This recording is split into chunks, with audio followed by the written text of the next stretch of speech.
everyone, Amer back with another Mission Impossible episode review. This time we are looking at the Revival Season 1 Episode 7, which is called The Cattle King. So this one starts out with footage from the Australian outback, where we see an indigenous hunter and two men coming out of a cave discussing an arms deal. The hunter stumbles on the pair, and one of the men shoots him with his extremely powerful missile launcher. The customer agrees to buy half of the stash. Jim gets instructions on a boat using spy speak and the very welcome interlude as he goes to find the little disc player. We're told that the arms dealer is Douglas Matthews, a wildcat businessman who likes to gamble and who the IMF must put out of the arms business. We get a brief apartment scene and off we go to Gold Coast, Australia, where Matthews is hanging out in a penthouse that he rented to arrange his deal. The IMF has set up shop in a secluded area outside the city. So Grant calls Matthews as a buyer for his launchers and says he'll come find him to make the arrangements, despite Matthews wanting to push things forward quickly to settle some of his debts. He finds a magazine indicating that wealthy speculator Jim, as Derek Ransom, is in town to make some deals, and then heads to the racetrack where he coincidentally bumps into Jim as well as Casey. Casey, as Jim's friend Tracy Phillips, is told by track pit boss Max that she's won too much and needs to head elsewhere. She hands Jim a sizable wad of cash as he fronted her stake. That's the story she tells to Matthews. Ladies' man Matthews instantly, of course, takes a liking to Casey. They share dinners and drinks, where Casey, as Tracy tells him, she's studying anthropology, and spent some time with the indigenous folk, from whom she obtained a magic spell that has granted her a lucky streak. Casey deftly switches Matthews' lucky dice for a loaded pair, demonstrating the effects of her luck, but she warns him that it comes with a price. So Jim heads into the outback and is accosted by a group of indigenous warriors, but meets with their chief Mulwara, who agrees to wait until the IMF has completed their mission before they deal with Matthews, who has killed one of their people and desecrated their sacred land in their own way. When Matthews leaves his apartment, Max, Grant, and Nicholas get into his building and gaslight his penthouse floor as well as the elevator. The next day, Grant meets Matthews on the beach and offers to buy his entire stash, including the half he took a deposit for, and he'll pay up in 24 hours. Matthews says he can't go back on the deal he made, so Grant tells him to forget it. Tracy comes over to Matthews' apartment with a briefcase of money, telling him that she invested some of her money on his behalf into one of Jim's developments, which paid off really big. She says it's an investment. Her lucky streak is due to end tomorrow, but his might just be beginning, and she also wants to profit from it. Tracy takes him to see Mulwara, who denies his request for a lucky charm or whatever, and warns the skeptical Matthews that his tribe knows who he is and what he has done. That night, the IMF wakes Matthews up with the sound of the indigenous chants and a fire on his balcony. He heads to the elevator to summon the concierge, and when he does, they get in his room and repair the balcony to its pristine state. They also spike his drinking glass with a drug that gives him insomnia. However, the next day, he urges Casey to make the most of her last day of luck and calls his bank to look into Jim's credit history to make sure he's solid. The call is intercepted by the IMF, and Nicholas speaks to them as the bank's credit manager, while the IMF stage a picture of Jim being arrested. Nicholas heads to the bank and tells the actual credit manager that he's been invited to a high-level corporate meeting, sliding into his office to take his place for when Matthews arrives, and Nicholas provides him with the substantial file on Derek Ransom. Matthews meets with Casey and Jim, armed with the information that Jim needs $10 million for a land deal, and he needs it today. He offers to put up the money for half of the profit, and Jim has no choice but to accept. That night, the IMF wake Matthews up again, this time with a projection of Mulwara outside his window. Matthews heads to the elevator again, which the IMF stages to appear to malfunction. Matthews almost falls out to the street below, and then the doors open to Mulwara's face in the darkness again. Eventually, the security guard finds Matthews huddled pathetically in the corner of the elevator, giving the IMF some minutes to remove their gaslighting equipment. The next morning, Nicholas calls and tells Matthews to look at the morning paper, conveniently placed by Max, showing Jim in handcuffs, for fraud. Matthews finds Tracy dead in her apartment from an apparent suicide, and then goes to find Grant, where he glumly accepts his deal and sets up a meeting to exchange his launchers for the money he desperately needs now. The meeting goes down on a country road on one of Matthews' ranches, where he and Grant exchange vehicles as the IMF watches from a distance. Matthews drives away but starts to hear the chance again and sees Mulwara in the rearview mirror, causing him to hit a tree and roll the truck. He finds that most of the money bag is just blank paper and tries to get away from the truck and the chance, but finds himself surrounded by the indigenous warriors, begging him to remove their curse now that he got rid of the weapons, and even promising to give them their land back. Jim and Mulwara salute each other as the IMF drives away. Mission accomplished. I'm going to give this episode a grade of a D+. Starting with the good. Terry Markwell as Casey gets to do some good work here. This is a little bit of a showcase for her, and it's rare because, that hasn't happened up till now. David Bradshaw, the actor, as Doug Matthews, is good too. The Matthews character, though, leaves a little bit to be desired, and I'll talk about that in a little bit. I also love that last scene with Jim and Mulwara. Just awesome. Where, Mulwara raises his spear, Jim raises his hand, and no words. See, you don't need dialogue when you create a meaningful story, and it's obvious what's going on here. Just two guys showing respect, and to me, I love little things like that. I pointed them out when they've come up in the original series, and I'll continue to do so in these reviews. Love those.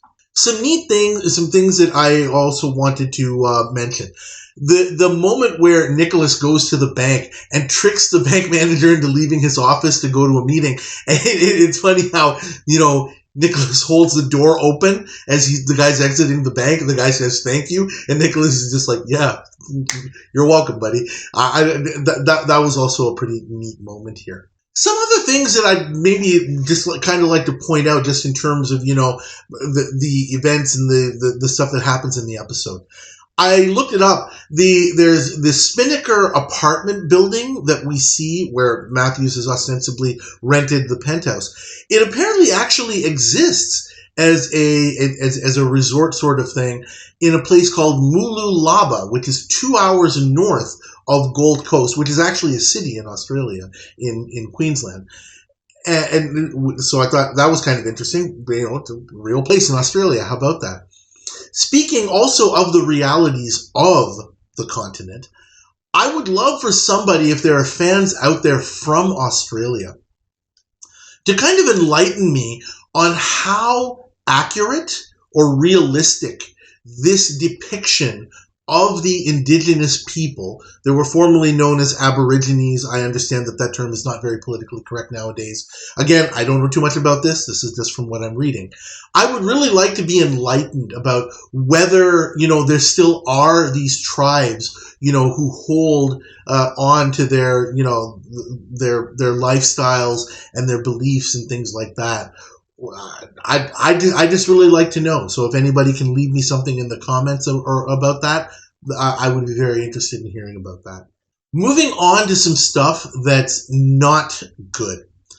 I think that the IMF spent a lot of time and effort on gaslighting Matthews and, his room, his penthouse floor, the elevator, all of that stuff. Visually, it looks really, really good. The effects are really great. But it reminded me so much of previous episodes in the original series where I commented that the IMF just seems to have infinite resources to bring to bear when they're taking on an adversary like this. And generally speaking, that's not so good. It rolls into some of the other things that were not good, which I'll talk about in a little bit. I didn't like the fact that the teamwork seemed very, very unbalanced. It comes part and parcel. I mentioned that it's good that Terry Markwell gets to shine a little bit here. That's great. But the other team members are kind of left a little bit in the cold. Max, especially, Tony Hamilton, he's basically Peter Lupus. He's just Willie. He's just kind of there to do all of kind of the grunt work and just be an extra body. And that's not good here.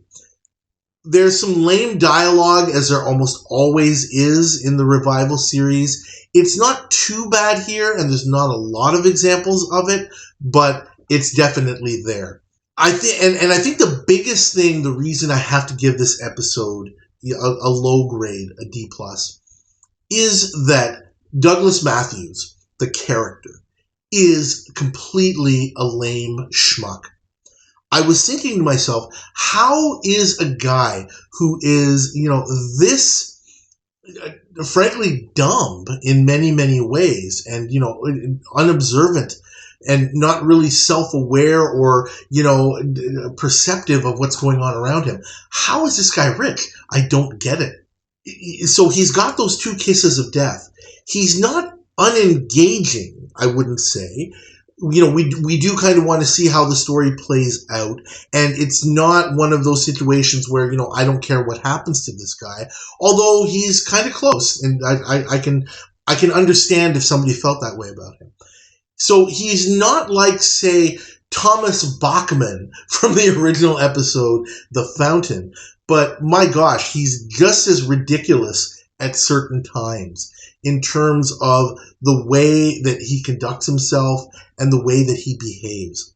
I think, thinking of a callback here, the first callback that I thought of was the episode Doomsday from the original series, where we had Alf Jellin as Carl Van Damme, if you remember that one, and he's auctioning off a nuclear weapon.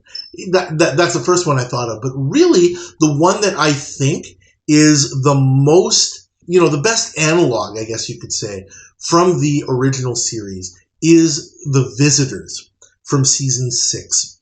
Douglas Matthews reminds me a lot of Edward Granger from that episode.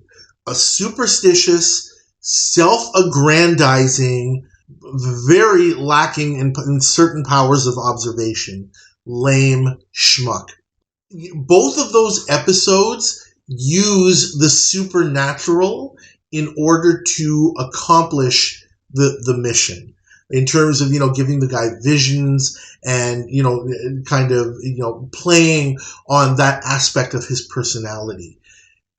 Granger, in the original series, embraced this idea of the supernatural giving him power because he felt that that's exactly what happened, that aliens basically made him awesome. Matthews, of course, is derisive and dismissive of the power that the indigenous people purport to have.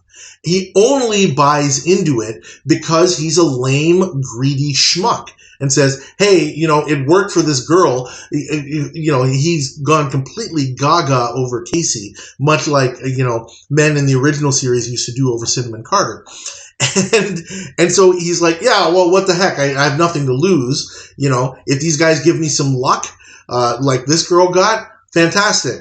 If not, I haven't lost anything. That's basically the way that he's looking at it.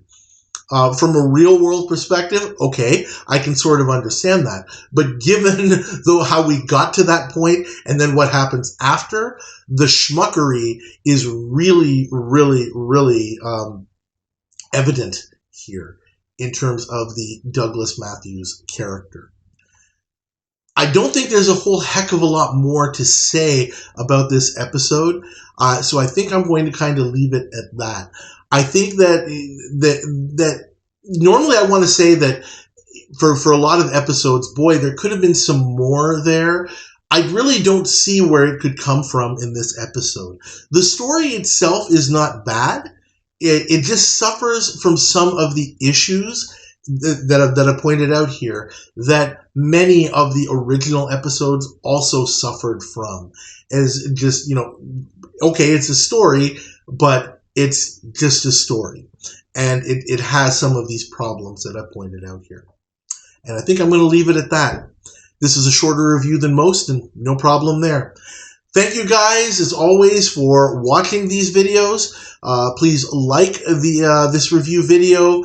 Please subscribe to the channel if you haven't already so that you get notifications of when new videos come out. And please leave your comments. Just a final note, people have commented on the Facebook group about not being able to find these revival episodes. You don't see them on things like Pluto TV or other TV. There are places on the internet. I don't want to, fall foul of any rules or laws or anything, but if you go out and you look for these, you can find them. And I think I'm just going to kind of leave it at that. Thank you guys again, and I'll see you next time.